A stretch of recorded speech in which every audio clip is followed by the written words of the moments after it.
Tezkor xabar e'lon qilindi. Sovet askarlariga o'zga sayyoraliklar hujum qilib, ularni toshga aylantirgan AQSh razvedkasi. Azizlar, ushbu xabar boshqalarga ham yetib borish uchun video ostiga bir dona like bosishni unutmang. AQSh Markaziy razvedka boshqarmasi Sovet askarlari noma'lum uchar jismlar tarqatgan nurdan toshga aylanib halok bo'lgani haqidagi hisobotni e'lon qildi. Maxfiylikdan chiqarilgan hujjat boshqarma veb-saytida e'lon qilindi.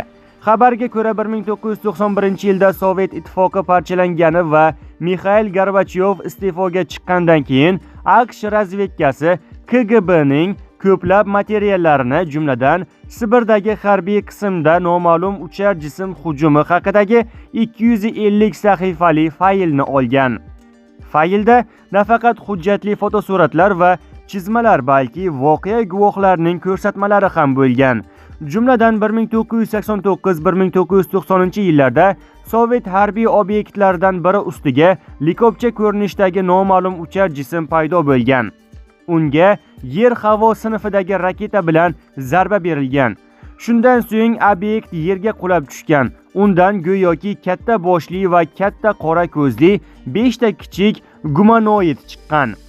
Omon qolgan ikki askarning guvohlik berishicha, kelgindilar bir-biriga yaqinlashib, oval shaklidagi bir jismga aylangan va u hushtak chalib, yorqin oq nur tarata boshlagan. Bir necha soniyadan so'ng u yanada yorqinlashgan va yonib ketgan. Shu payt voqeani kuzatib turgan 23 nafar askar tosh ustunga aylanib qolgan. Faqat ikkita askar tirik qolgan, chunki ular soyada turgan va chaqnashdan ta'sirlanmagan.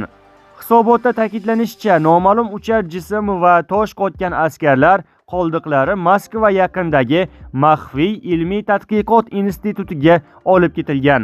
Razvedka vakilining aytishicha, agar bu ma'lumotlar haqiqatga to'g'ri kelsa, hodisa o'ta xavfli holatdir. Sibirdagi hodisa haqida avval hech qanday rasmiy xabar berilmagan. Hisobotda ma'lumot manbai sifatida Ternopol oqshomi gazetasining Kosmik qasos sarlavhasi ostida qayta chop etilgan maqola ko'rsatilgan deyilgan xabarda.